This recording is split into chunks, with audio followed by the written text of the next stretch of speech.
Je m'appelle Chloé Dubois. J'ai 29 ans. Et jusqu'à la semaine dernière, je pensais que déménager serait la période la plus calme de ma vie. J'ai fait mes cartons comme on le fait quand on ne veut pas déclencher de dispute. Des cartons scotchés avec trop de soin. Des chaussures emballées dans de vieux sweats à capuche. Mon sac d'ordinateur portable serré contre ma poitrine comme s'il pouvait me rendre invisible. J'ai attendu que la maison soit vide, j'ai fait rouler mon dernier carton dans l'allée. Un instant, j'ai ressenti quelque chose qui ressemblait dangereusement à du soulagement. Puis mon téléphone a vibré. Pas un texto, pas un appel, une notification. Quelqu'un m'avait identifié sur une publication. J'ai ouvert, m'attendant à une blague mesquine. Peut-être un mème passif-agressif, car c'est ce que ma famille fait quand ils veulent vous blesser sans l'admettre. Au lieu de ça, j'ai vu une photo de l'allée que je venais de quitter, avec la fenêtre de mon ancienne chambre en arrière-plan et une légende qui m'a glacé le sang. Enfin, la profiteuse est partie.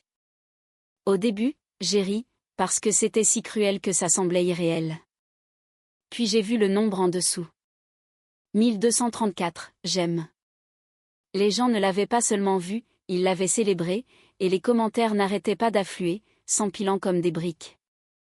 Ma mère a écrit « Fini la cuisine et la lessive pour une ratée ».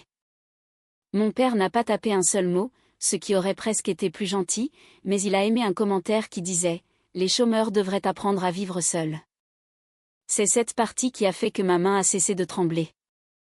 Pas l'insulte, la certitude derrière elle, la façon dont ils étaient tous d'accord sur qui j'étais sans rien savoir. Je n'ai pas répondu. Je ne me suis pas défendue. Je n'ai même pas pleuré. J'ai fait défiler. J'ai lu chaque nom. Et j'ai fait quelque chose qui aurait semblé pathétique à quiconque m'aurait observé. J'ai aimé les commentaires en retour. Chacun d'entre eux. Parce que j'avais besoin qu'ils se sentent à l'aise. J'avais besoin qu'ils soient fiers. J'avais besoin qu'ils croient qu'ils avaient enfin gagné. Puis j'ai posé mon téléphone, je me suis assise par terre dans mon nouvel appartement, au milieu des cartons encore fermés, et j'ai pris une décision qui a tout changé. Une semaine plus tard, mon écran s'est allumé comme une alarme incendie. 24 appels manqués, 33 messages, des messages vocaux, des notes vocales, des excuses frénétiques qui ne ressemblaient pas du tout à des excuses. Ils voulaient parler. Ils avaient besoin de quelque chose. Et c'est là que j'ai su que j'avais parfaitement choisi mon moment. Trop tard. Si vous pensez que cette histoire ne parle que d'une publication Facebook cruelle, attendez d'entendre pourquoi cette maison n'a jamais vraiment été la leur et pourquoi leur confiance s'est effondrée à l'instant où j'ai arrêté de rester silencieuse. Quand les gens lisent cette publication, ils supposent que j'ai été mise à la porte. Ils supposent que je profitais de mes parents, que je dormais jusqu'à midi, que je mangeais leurs provisions, que je dérivais dans la vie sans aucune honte. C'est l'histoire que ma famille vend depuis des années parce que c'est pratique. Ça leur donne l'air de travailleurs acharnés et patients. Ça fait de moi la risée de tous. Mais voici la vérité qui n'a jamais collé à leur récit. Cette maison dans la banlieue pavillonnaire près de Lyon n'a jamais vraiment été la leur. Ce n'était pas une récompense magique qu'ils avaient gagnée. C'était un cadeau qu'ils avaient le droit d'emprunter. Et ils ont passé des années à prétendre que la propriétaire n'existait pas, même quand j'étais assise juste là, à la table de la cuisine. Ma grand-mère du côté de ma mère, Lorraine, était la seule personne dans cette famille qui me regardait dans les yeux et me voyait. Elle était directe, vieille école et allergique aux excuses. Quand j'étais enfant, elle arrivait avec un sac de courses, jetait un œil à notre garde-manger et commençait à poser des questions qui crispaient le sourire de ma mère. Lorraine ne détestait pas ma mère. Elle détestait ce que ma mère faisait avec l'argent. Les virées shopping qui se transformaient en colis sur le porche chaque semaine. Les escapades du week-end payées par carte de crédit comme si les conséquences étaient facultatives. La façon dont elle empruntait à Lorraine avec une voix douce et une promesse, puis faisait l'offenser quand Lorraine demandait à être remboursée. Je ne comprenais rien de tout ça quand j'avais 8 ans et que mes parents nous ont fait emménager dans la maison de Lorraine. Je savais juste que le quartier avait des trottoirs, que le jardin avait une balançoire et que, pour la première fois, j'avais ma propre chambre. Ma sœur la traitait comme un royaume dont elle avait hérité. Mes parents l'ont traité comme la preuve qu'ils avaient réussi. Lorraine l'a traité comme un test. Quand elle est décédée, j'avais 22 ans. J'étais assise dans une robe de deuil rigide et je regardais ma mère pleurer comme si son cœur se brisait. Mais je l'avais déjà vue pleurer. Je l'avais vue pleurer quand les factures arrivaient et qu'elle voulait que quelqu'un d'autre règle le problème. La semaine après les funérailles, le notaire a convoqué une réunion. J'y suis allée parce que je pensais qu'il s'agissait juste de paperasse. Ma mère y est allée parce qu'elle supposait qu'elle allait toucher quelque chose. Ma sœur est venue parce qu'elle ne manque jamais une occasion de se sentir importante. Le notaire a fait glisser un dossier sur le bureau et a dit que Lorraine avait pris sa décision des années auparavant et qu'elle avait été très précise. La maison m'était léguée. Pas à ma mère, pas à mon père, pas partagée entre les enfants. À moi. Le visage de ma mère a changé si vite, je m'en souviens encore comme d'un changement de plan brutal au cinéma. La confusion, puis la colère, puis un sourire qui n'atteignait pas ses yeux. Le notaire a expliqué la condition. Mes parents et ma sœur pouvaient y vivre aussi longtemps qu'ils le souhaitaient. Pas de date limite, pas d'expulsion qui planait au-dessus de leur tête pour le simple fait d'exister. Mais la propriété m'appartenait légalement et entièrement. Et Lorraine l'avait documenté parce qu'elle ne faisait pas confiance à ma mère pour ne pas l'hypothéquer jusqu'à la dernière brique à la seconde où elle serait entre ses mains. J'aurais dû parler à ce moment-là. J'aurais dû me protéger. Mais j'avais 22 ans, en deuil, et j'avais été élevée en croyant qu'être gentille signifiait être silencieuse. Alors j'ai hoché la tête, j'ai signé là où on m'a dit de le faire, et je suis rentrée dans une maison que tout le monde appelait encore la leur. En un mois, ma mère organisait des barbecues dans le jardin comme si de rien n'était, faisant visiter la cuisine aux voisins comme si elle l'avait payée de sa propre sueur. Mon père a commencé à parler de rénover la salle de bain. Ma sœur se vantait de « notre maison » sur les réseaux sociaux comme si c'était sa réussite personnelle. Et puis est venue la partie qui me tord l'estomac quand je le dis à voix haute. J'ai commencé à payer un loyer. 300 € par mois, chaque mois, pendant 7 ans. Pas parce que quelqu'un m'y forçait avec un contrat, mais parce que ma mère soupirait et disait que les fins de mois étaient difficiles, puis elle me regardait comme si je lui devais la vie. Alors j'ai payé. J'ai payé pendant que les sacs Uber Eats continuaient d'arriver les week-ends. J'ai payé pendant que les abonnements Netflix et autres services de streaming restaient actifs. J'ai payé pendant que ma mère achetait de nouvelles décorations pour le salon et les postait en ligne avec des légendes sur son dur labeur. Et chaque fois que j'essayais de me rappeler que j'étais la propriétaire, le mot semblait ridicule dans ma bouche, comme quelque chose que je n'avais pas le droit de revendiquer. Parce que dans cette maison, la propriété n'avait pas d'importance. Seul le pouvoir comptait. De l'extérieur, il était facile de me cataloguer comme une ratée. J'étais toujours à la maison, toujours sur mon ordinateur portable, rarement habillée comme si j'allais quelque part d'important. Pour ma famille, c'était toute la preuve dont ils avaient besoin. Dans leur esprit, un vrai travail signifiait un uniforme, un patron, un emploi du temps dont ils pouvaient se vanter auprès des voisins. Tout le reste, c'était juste tuer le temps. Ce qu'ils n'ont jamais pris la peine d'apprendre, c'est que ma chambre était discrètement devenue mon bureau. Pas une salle de loisirs, pas une cachette, un véritable espace de travail où j'ai construit quelque chose, pièce par pièce, pendant qu'ils étaient occupés à se moquer de moi. Pendant 5 ans, j'ai travaillé comme rédactrice web indépendante spécialisée en conversion et stratégie e-commerce. J'écrivais des pages produits, des campagnes d'emailing, des pages de destination et des textes publicitaires pour de petites marques et des entreprises locales qui n'avaient pas les moyens de s'offrir de grandes agences, mais qui voulaient quand même des résultats. J'ai aidé une boutique de bougies à doubler ses ventes en ligne. J'ai réécrit le processus de paiement pour un studio de fitness qui perdait des clients. Je ne le faisais pas pour la visibilité ou pour rendre service. Je le faisais pour des contrats, des factures et des acomptes qui allaient directement sur un compte auquel personne d'autre n'avait accès. J'ai gardé le silence exprès. Non pas parce que j'avais honte, mais parce que chaque fois que j'essayais d'expliquer ce que je faisais, ma mère levait la main en disant « Être assise devant un ordinateur toute la journée, ce n'est pas un vrai travail ». Ma sœur allait plus loin. Elle disait à ses amis que je faisais probablement quelque chose de louche en ligne, le genre de commentaire déguisé en blague, mais conçu pour laisser une trace. Après ça, j'ai arrêté de corriger qui que ce soit. J'ai acheté un mini-frigo pour ma chambre pour que personne ne puisse m'accuser de manger leur nourriture. Je faisais ma lessive tard le soir pour éviter les commentaires sur mon inutilité. Je séchais les barbecues du dimanche et les dîners de famille, ceux où tout le monde parlait par-dessus moi de toute façon, et je commandais ma propre nourriture à la place. Cet isolement n'était pas un accident. C'était de la survie. Le pire n'était pas l'argent ou les corvées. C'était la façon dont il parlait de moi comme si je n'étais pas dans la pièce.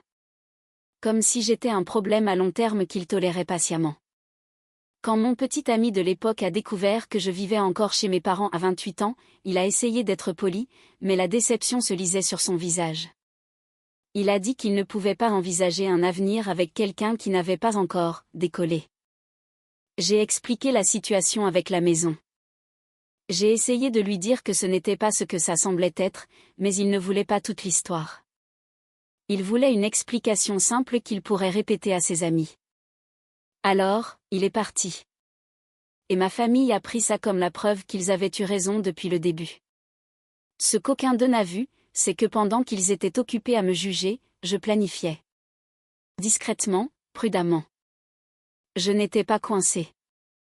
Je me positionnais. Mon plan n'était pas spectaculaire. Ce n'était pas encore de la vengeance.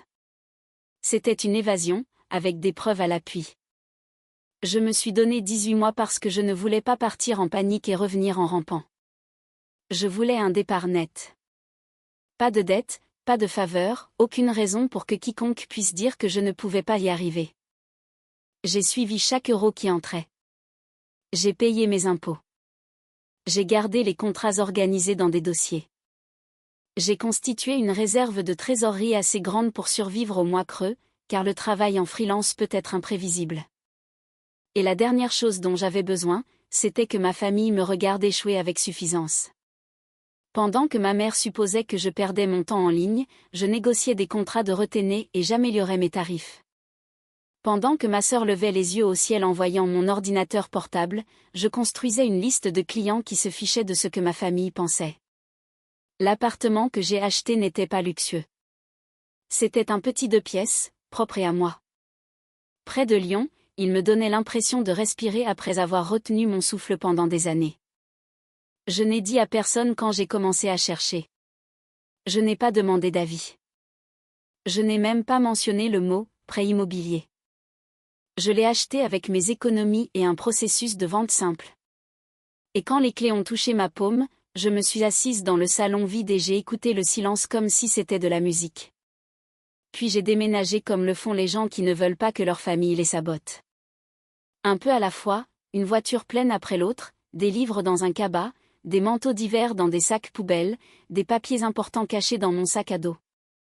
J'ai déménagé mes biens les plus précieux en premier, non pas parce que j'étais paranoïaque, mais parce que j'avais appris ce que le ressentiment peut faire quand il s'ennuie et cherche une cible. Le jour où j'ai finalement loué une petite camionnette pour le dernier chargement, j'ai attendu que tout le monde soit sorti. J'ai chargé les meubles que j'avais payés, le bureau sur lequel j'avais travaillé, la chaise sur laquelle ma sœur s'asseyait juste pour se moquer de moi pendant mes appels. Alors que j'avais presque fini, ma mère est rentrée plus tôt dans l'allée. Elle est sortie, a vu la camionnette, et son visage s'est crispé comme si elle venait de réaliser qu'elle avait perdu le contrôle d'une histoire qu'elle racontait depuis des années. « Qu'est-ce que tu fais ?» a-t-elle demandé, comme si j'avais besoin de sa permission pour respirer. J'ai dit, je déménage. Ma sœur est apparue dans l'embrasure de la porte, téléphone déjà à la main, les yeux brillants comme ils le deviennent quand elle sent une occasion d'embarrasser quelqu'un. Mon père se tenait derrière eux, silencieux, observant comme un juge. Ils ne m'ont pas demandé où j'allais en premier. Ils ont demandé comment. Ma sœur a ri et a dit, avec quel argent ? Ma mère m'a dévisagé comme si elle attendait la vérité qui la rendrait à nouveau puissante. Mon père a finalement parlé et a demandé si quelqu'un m'aidait, le ton lourd de suspicion. Alors je leur ai dit, calmement, comme on annonce la météo, j'ai un travail, un vrai travail. Je l'ai depuis des années. Le silence qui a suivi était presque drôle. Ma mère a cligné des yeux, puis a ricané. Ma sœur a penché la tête et a dit, bien sûr que oui. Mon père a demandé des preuves, comme si je postulais pour une approbation. Je n'ai pas argumenté. Je ne leur ai pas montré de relevé bancaire. Je n'ai pas expliqué les contrats. J'ai juste dit, j'en ai assez de vivre ici et j'en ai assez d'être traité comme un fardeau. Ma mère a immédiatement commencé à parler de factures et de courses et de combien les choses allaient être difficiles maintenant, comme si mon existence avait été leur projet caritatif à plein temps. Ma sœur a marmonné quelque chose sur le fait que je faisais mon cinéma. Mon père m'a juste regardé fermer la porte de la camionnette. Je suis partie, les mains stables sur le volant, et pour la première fois depuis des années, j'ai eu l'impression que l'air m'appartenait. C'est là que mon téléphone a vibré avec la première notification, celle qui a transformé mon départ discret en spectacle public. Et je leur ai laissé leur semaine de victoire, parce que j'avais besoin qu'ils soient confiants avant que le sol ne se dérobe sous leurs pieds. Le 7e jour, je ne me suis pas réveillée en colère. Je me suis réveillée lucide. J'ai fait du café, j'ai ouvert mon ordinateur portable et j'ai sorti le dossier que je constituais depuis des années. Celui dont je n'avais jamais parlé à personne. Le titre de propriété, les documents de la succession, la lettre du notaire, l'email de l'étude confirmant exactement les intentions de ma grand-mère. J'ai tout imprimé, non pas parce que je voulais être théâtrale, mais parce que le papier a une façon de mettre fin aux disputes que les sentiments ne peuvent pas résoudre. Puis je suis allée à la poste et j'ai envoyé une lettre recommandée avec accusé de réception à l'adresse de mes parents. Et j'ai transmis le même avis par email pour que personne ne puisse prétendre ne l'avoir jamais vu. Ce n'était pas une menace. C'était une déclaration formelle de la réalité. J'ai écrit que j'étais la propriétaire légale du bien, que leur droit d'y séjourner avait toujours été conditionnel à une occupation respectueuse, et qu'à partir de ce moment, nous gérerions tout comme des adultes, par écrit, avec des termes et des délais clairs. Je leur ai donné 2 options. Signer un bail mensuel à un loyer au prix du marché, avec les services publics transférés à leur nom avant une date précise, ou prévoir de quitter les lieux en respectant le préavis légal. Pas de cris, pas d'insultes, juste des choix. J'ai cliqué sur « Envoyer », j'ai posé mon téléphone face contre table et je suis retournée siroter mon café dans un appartement calme qui m'appartenait. Le premier appel est arrivé moins de 10 minutes plus tard. Puis un autre.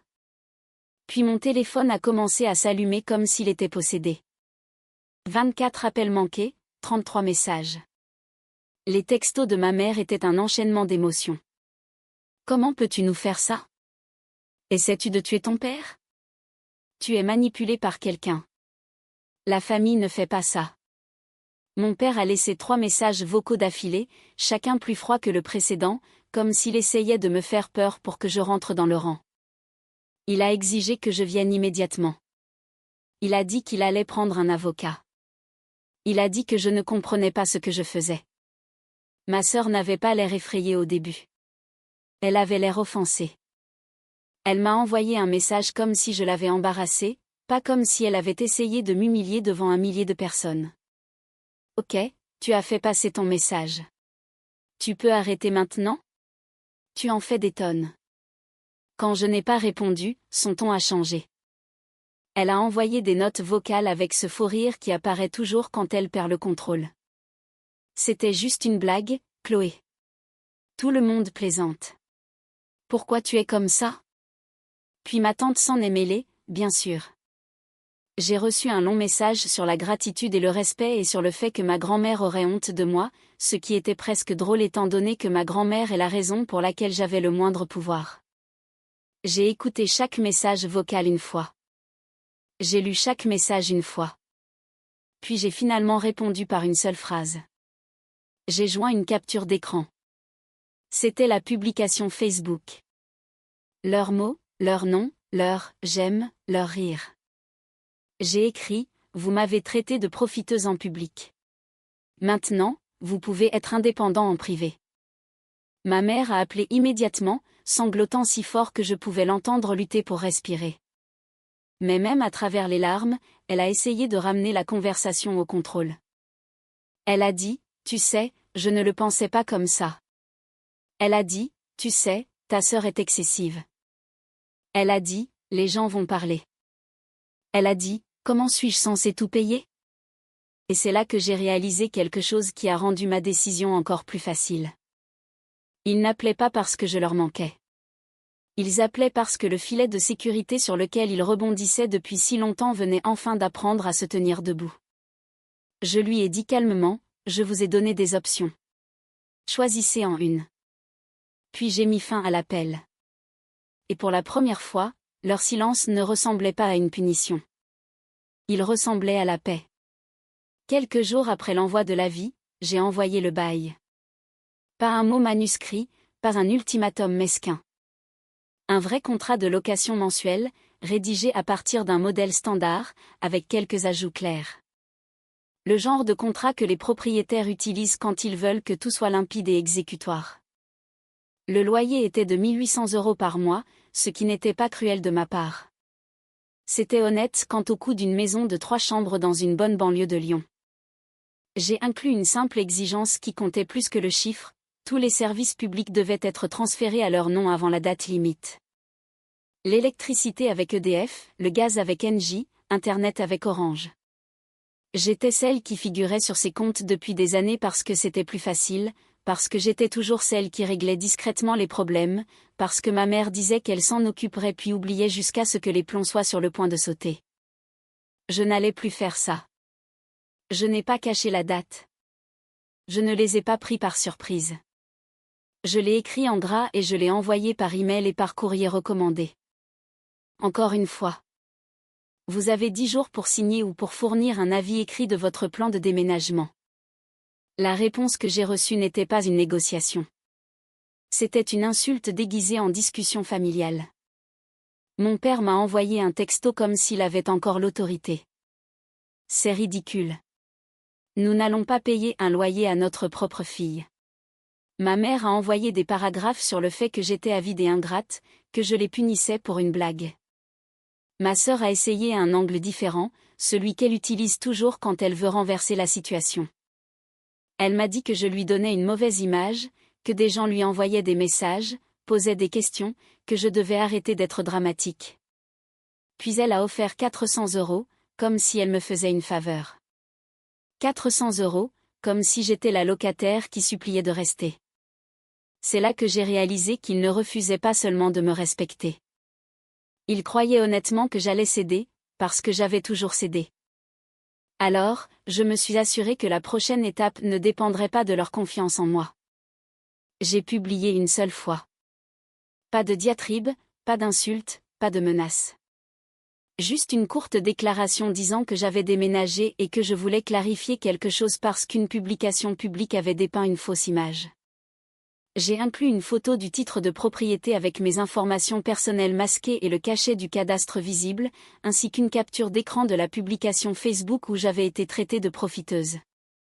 J'ai écrit, je suis restée silencieuse pendant des années, mais j'en ai assez de laisser les gens réécrire la réalité. Si vous avez ri à cette publication, vous avez ri d'une vérité que vous ne connaissiez pas, je n'ai identifié personne. Je n'ai pas mendié la sympathie. J'ai laissé les preuves parler. Le changement a été immédiat. Les gens qui avaient cliqué sur « J'aime » sans réfléchir ont commencé à commenter des choses comme « Attends, la maison t'appartient et ta famille a posté ça sur toi ?» Quelques voisins que je connaissais à peine m'ont envoyé des messages privés pour s'excuser de la réaction qu'ils avaient laissée. Et ma sœur, qui avait été si fière de son petit tour de victoire, est devenue étrangement silencieuse, parce que rien ne blesse plus quelqu'un comme elle que de perdre son public. En coulisses, ma famille a intensifié ses attaques. Ma mère a menacé de dire à tout le monde que j'étais mentalement instable. Mon père a dit qu'il contesterait le testament, même si la succession était réglée depuis des années et que la paperasse était en béton. Ma tante a appelé et a essayé de me faire honte avec cette voix sirupeuse que les gens utilisent quand ils veulent que vous vous sentiez petite. Ma chérie, retire juste la publication et laisse tomber. Ta mère est stressée. J'ai posé une question. Proposes-tu de payer leur loyer ou de les héberger? Il y a eu une pause, puis elle a dit, ce n'est pas ce que je voulais dire. Exactement. La date limite est arrivée et passée. Pas de bail signé, pas de transfert de service public, pas de plan de déménagement. Juste plus de messages qui semblaient écrits pour gagner, pas pour résoudre quoi que ce soit. Alors, j'ai fait ce que j'avais dit que je ferais. J'ai appelé EDF et j'ai programmé la coupure du service électrique à mon nom à la date que j'avais déjà fournie par écrit. J'ai appelé Engie et j'ai fait de même. J'ai appelé Orange et j'ai annulé l'abonnement Internet lié à cette adresse. Ce n'était pas de la vengeance au sens cinématographique du terme. C'était la conséquence de leur refus d'être responsables. S'ils voulaient vivre comme des adultes, ils pouvaient ouvrir leur propre compte comme des adultes. Le matin où les coupures ont pris effet, mon téléphone a de nouveau explosé. Ma mère a appelé en hurlant que la maison était glaciale, que la cuisinière ne s'allumait pas, que mon père ne pouvait pas travailler sans Internet, que je ruinais leur vie. Ma sœur a laissé une note vocale qui était à moitié en pleurs, à moitié furieuse, disant « C'est de la folie, Chloé. Tu es vraiment folle. » Mon père n'a pas crié. Il semblait paniquer d'une manière que je n'avais jamais entendue auparavant. Comme un homme réalisant que son autorité ne fonctionnait que lorsque quelqu'un y croyait. Il a dit « S'il te plaît, remets juste le courant. On va parler. On va trouver une solution. » Ce mot, parler, m'a frappé comme une blague, parce que parler était tout ce qu'ils avaient fait pendant des années pendant que j'encaissais. Je n'ai pas jubilé. Je n'ai pas fait de leçon. J'ai envoyé un seul message. Le même message à chaque fois. Les comptes sont à mon nom. Je vous ai donné la date limite pour les transférer. Vous avez choisi de ne pas le faire. Puis ils ont fait ce que je savais qu'ils feraient dès que l'inconfort deviendrait réel. Ils ont filé chez ma tante, traînant leurs valises et leur fierté dans sa chambre d'amis. Et soudain, les gens qui m'avaient traité de profiteuse vivaient sur le canapé de quelqu'un d'autre. Ma sœur a commencé à publier des citations vagues sur la trahison et les personnes toxiques, mais les commentaires n'allaient plus dans son sens. Quelques-uns de ses amis ont demandé ce qui s'était vraiment passé, et quand elle leur a répondu sèchement, ils ont pris leur distance. Ma mère a essayé de jouer la carte de la victime au travail, empruntant de l'argent à une collègue pour couvrir une facture qui n'était même pas à son nom. Et quand la vérité l'a rattrapée et que son habitude d'emprunter a fait surface, elle a été convoquée à une réunion et ses heures ont été sévèrement réduites. Mon père a commencé à parler de faire des petits boulots, n'importe quoi de rapide, parce que les cartes de crédit étaient déjà à leur limite et qu'il n'avait plus de maison pour se cacher. Il n'arrêtait pas de se dire que c'était temporaire, que je reviendrais à la raison, que la famille finit toujours par céder. Et peut-être que l'ancienne moi l'aurait fait. Mais l'ancienne moi était la fille qui payait un loyer pour vivre dans sa propre maison et souriait face aux insultes pour maintenir la paix. La nouvelle moi avait de la paperasse, des délais et un calme qui les effrayait plus que la colère ne l'avait jamais fait. Le temps qu'ils réalisent que je ne bluffais pas, ils avaient déjà brûlé les ponts qui auraient pu les sauver.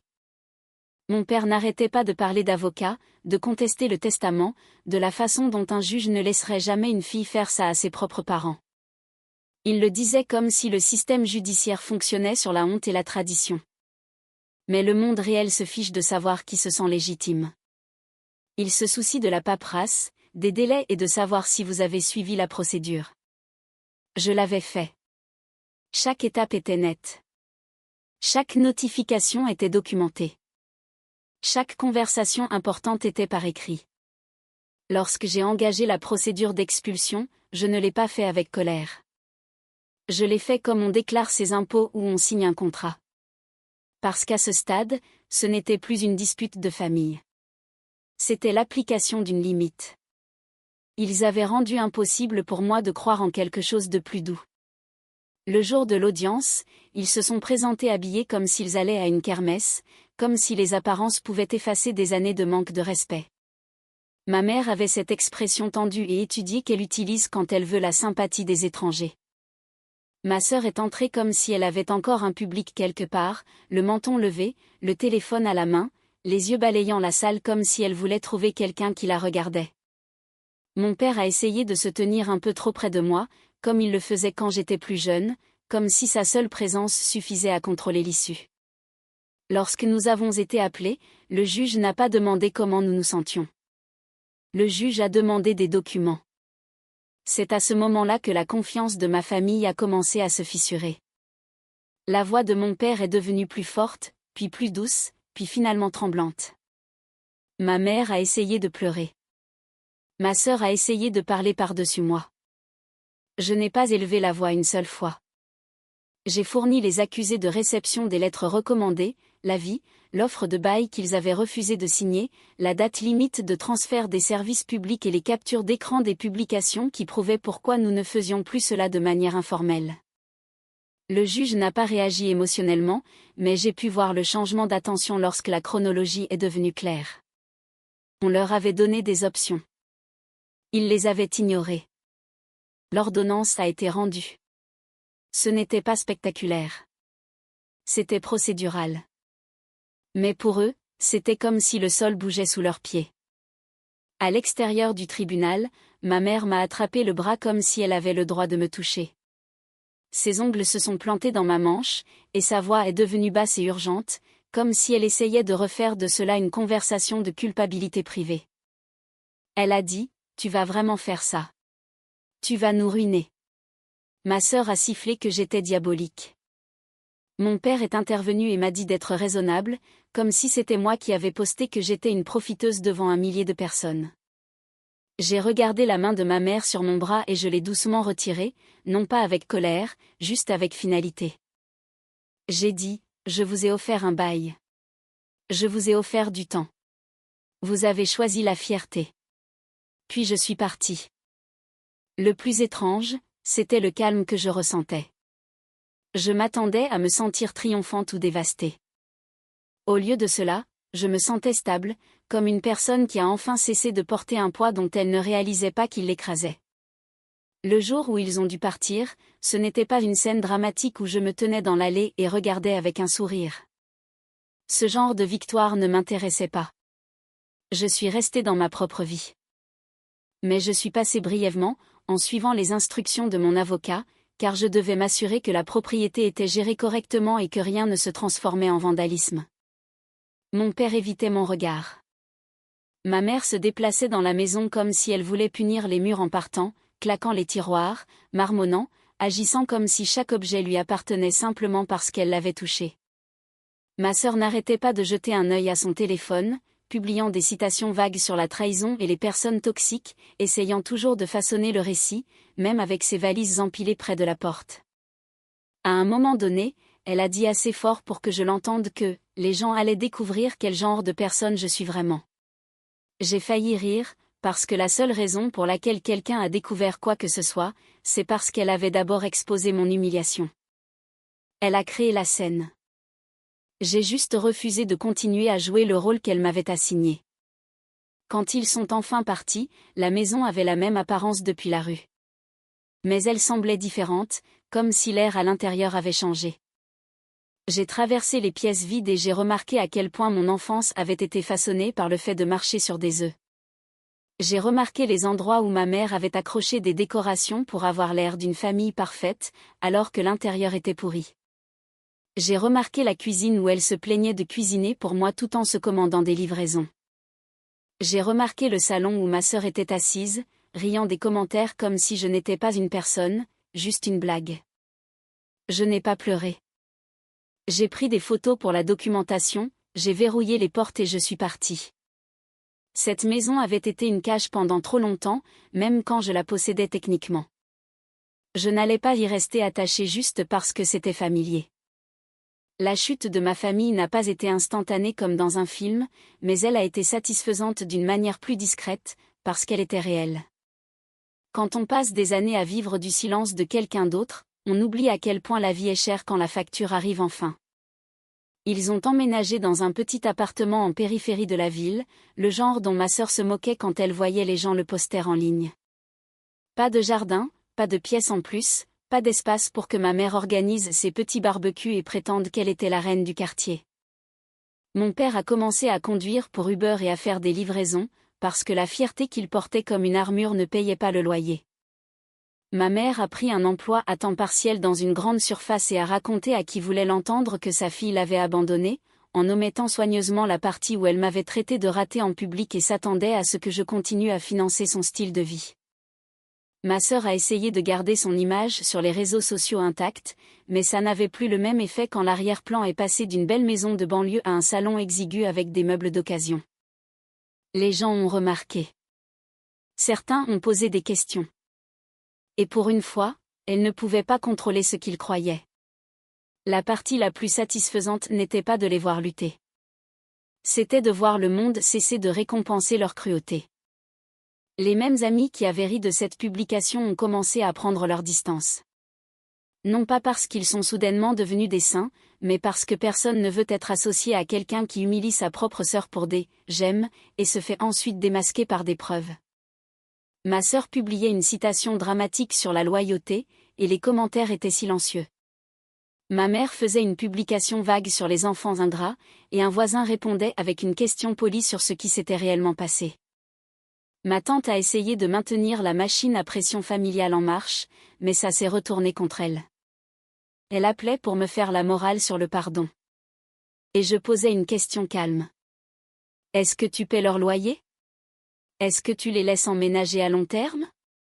Est-ce que tu couvres leurs factures? La réponse était toujours une version du silence ou une excuse faible sur les limites. C'est là que j'ai compris clairement le schéma.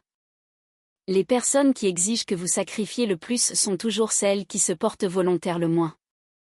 Mon ex, Thomas, a même essayé de revenir. Le timing était presque insultant. Il m'a envoyé un message comme si de rien n'était. Comme si au moment où il a vu que j'avais de la stabilité, il s'était soudainement souvenu de mon nom. Il a dit qu'il avait pensé à moi et espérait que j'allais bien. Puis il a glissé un commentaire sur à quel point c'était impressionnant que j'aie tout géré si bien. Traduction: maintenant que tu as l'air de réussir, je suis de nouveau intéressé. Je l'ai bloqué sans répondre, et ce petit clic m'a semblé fermer une porte que j'aurais dû claquer des années auparavant. Après l'expulsion, j'ai pris la dernière décision qui a coupé le cordon complètement. J'ai vendu la maison. Les gens pensent que c'est la partie la plus dure, comme si j'aurais dû la garder comme un symbole ou l'utiliser comme un levier. Mais la garder m'aurait maintenu connecté à eux, aux souvenirs, à la possibilité constante qu'ils essaient de revenir en rampant. Je ne voulais pas de levier. Je voulais la liberté. Je l'ai mise en vente correctement, par l'intermédiaire d'un agent immobilier, pour que tout soit légal et propre. Et quand elle est apparue en ligne, c'était comme regarder un chapitre de ma vie devenir enfin un dossier que je pouvais fermer. Quand la vente a été finalisée, je n'ai pas fait une grande fête. Je me suis assise à la table de ma cuisine dans mon appartement, j'ai regardé la confirmation et j'ai senti quelque chose se desserrer dans ma poitrine, comme si mon système nerveux croyait enfin qu'il était en sécurité. J'ai utilisé l'argent comme ma famille ne l'a jamais fait. J'ai réinvesti dans mon entreprise, j'ai amélioré mon équipement, j'ai payé pour une formation professionnelle, j'ai engagé un comptable pour que mes impôts soient impeccables, et j'ai constitué un véritable fonds d'urgence parce que je ne voulais plus jamais vivre dans la peur d'un mauvais mois. J'ai aussi fait quelque chose qui m'a surprise. J'ai payé pour une thérapie, non pas parce que j'étais brisée, mais parce que je ne voulais pas porter leur voix dans mon avenir. Je ne voulais pas continuer à entendre profiteuse, dans ma tête chaque fois que je me reposais. Je ne voulais pas continuer à douter de moi chaque fois que je disais non. Guérir, j'ai appris, n'est pas doux. C'est discipliné. C'est se choisir soi-même plutôt que la version de soi qui a été entraînée à se faire toute petite. Les gens demandent si je me sens coupable. Non. Je me sens triste parfois, parce que je ne voulais pas une guerre. Je voulais une famille. Mais l'amour sans respect n'est que du contrôle dans un plus bel emballage. Et la famille n'est pas un laisser-passer pour vous humilier, vous utiliser, puis exiger votre silence quand vous finissez par vous défendre. Les limites ne sont pas de la cruauté, c'est du respect de soi. Les conséquences ne sont pas de la vengeance, c'est de l'éducation. Ma sœur pensait qu'une publication Facebook serait un tour de victoire. Elle voulait des applaudissements. Elle voulait que tout le monde soit d'accord que j'étais le problème. Ce qu'elle n'a pas compris, c'est que quand on harcèle quelqu'un en public, on se met aussi en procès en public. À l'instant où j'ai arrêté de protéger leur image, à l'instant où j'ai montré la vérité sans crier, toute leur histoire s'est effondrée. Et je n'ai pas eu à les ruiner. Ils l'ont fait eux-mêmes. Tout ce que j'ai fait, c'est d'arrêter de les sauver des conséquences. S'il y a une leçon que j'espère que quiconque écoute retiendra, c'est celle-ci.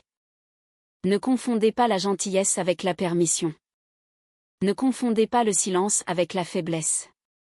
Et ne construisez jamais votre confiance en humiliant quelqu'un qui apprend discrètement à se tenir debout. Parce qu'un jour, il ou elle le fera. Et ce jour-là, vos « j'aime » et vos commentaires ne vous protégeront pas du monde réel. Notre équipe de la chaîne se consacre à la création de scénarios de fiction significatifs et captivants, conçus pour divertir tout en délivrant des leçons réfléchies. Toutes les histoires sur cette chaîne sont purement fictives et créées dans le but de partager des valeurs éducatives et des messages positifs avec les spectateurs. Cette histoire souligne l'importance du respect de soi, des limites personnelles et de la responsabilité au sein des relations familiales. Elle montre que le silence ne signifie pas la faiblesse et que se défendre peut se faire calmement, légalement et avec intégrité. À travers son parcours émotionnel, le scénario encourage les spectateurs à réfléchir à la manière dont les mots, les actions et l'humiliation publique peuvent avoir des conséquences durables.